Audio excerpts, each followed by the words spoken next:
Hello तो दोस्तों, welcome back to another video. तो आज इस वीडियो में हम लोग बात करने वाले हैं कि DCX सिस्टम्स IPO के बारे में। तो आइए बिना किसी देरी के हमारा वीडियो शुरू करते हैं।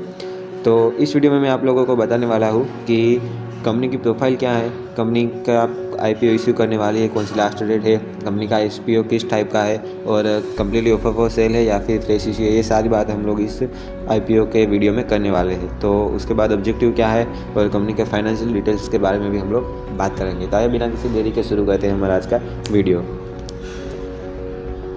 तो सबसे पहले कंपनी की प्रोफाइल की बात करते हैं तो DCX systems limited is among the leading Indian players in the manufacture of electronic subsystem and cable harnesses. ये जो कंपनी है वो electronic subsystems and cable harnesses का जो है वो मैन्युफैक्चरर करती है। इसके बाद the company commenced operations in 2011 and has been a preferred Indian offset partner for foreign original equipment manufacturers for executing aerospace and defense manufacturing projects। यानी कि ये जो कंपनी है वो इंडियन ऑफसेट पार्टनर है, यानी कि सिंपली आप लोग इसे DRDO की तरह भी समझ सकते हैं, क्योंकि जो DRDO है वो भी इंडियन ऑफसेट पार्टनर है। और ये जो कंपनी जो है उसके पास लीगल लाइसेंस है कि वो एरोस्पेस और डिफेंस से रिलेटेड जो प्रोजेक्ट है उसे एक्सेप्ट करके उसको मैन्युफैक्चर कर सकती है। In 2020, the company commissioned a new manufacturing facility at the High-Tech Defense and Aerospace Park Special Economic Zone in Bengaluru Karnataka. यानी कि कंपनी ने जो है वो अपना नया मैन्युफैक्चरिंग प्लांट जो है वो स्पेशल इकोनॉमिक जोन में बेंगलुरु कर्नाटका में इस्टेब्लिश किया है, ये कि बहुत ही बढ़िया बात है। इसके बाद as of June 13, 2022, DCX systems had 26 customers in Israel, the United States, Korea and India, including certain Fortune 500 companies, multinational corporations and startups. The company's customers include domestic and international OEMs, private companies and public sectors. Undertakings in India across different sectors, ranging from defense and aerospace to space ventures and railways.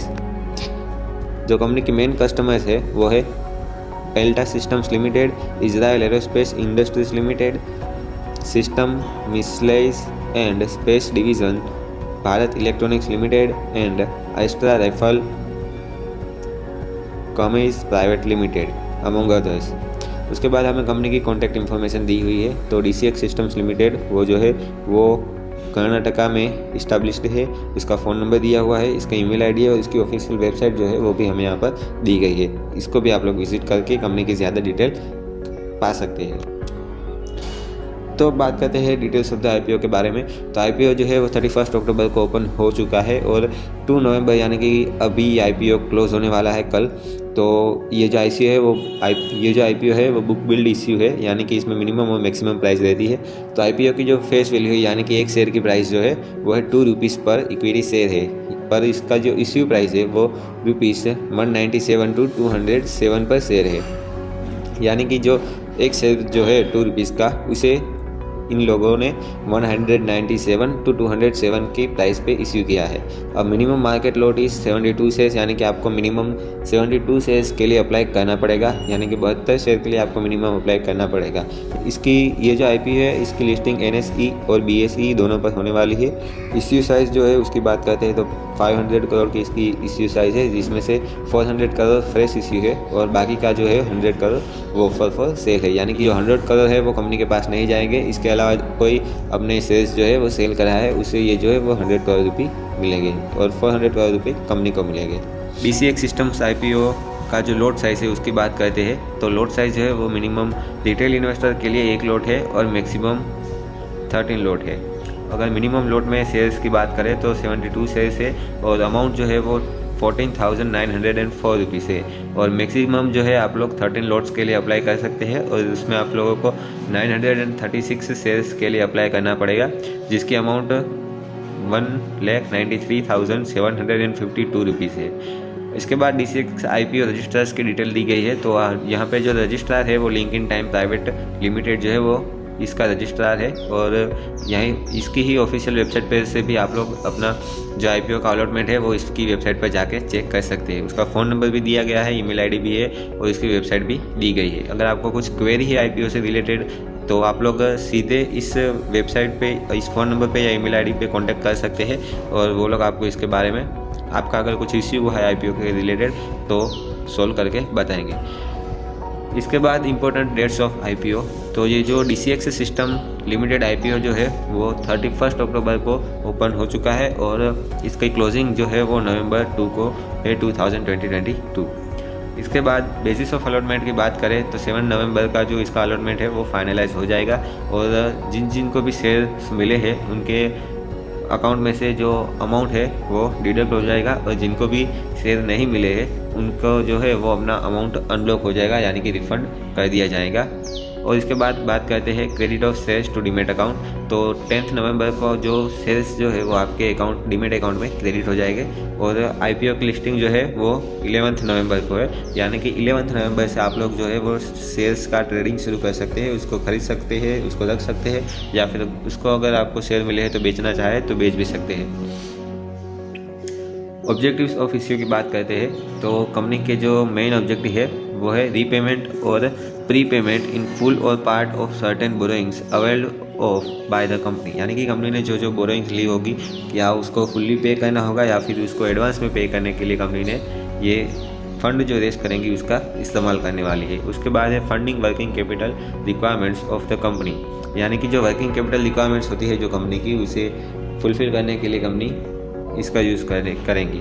तो working capital क्या होता है कि company जो रोज़ रोज़ के काम करती है उसके लिए कुछ अमाउंट लगती है, कैश लगता है, तो वो उसमें ये जो पैसे रेस करेंगी इसे यूज़ करेंगी।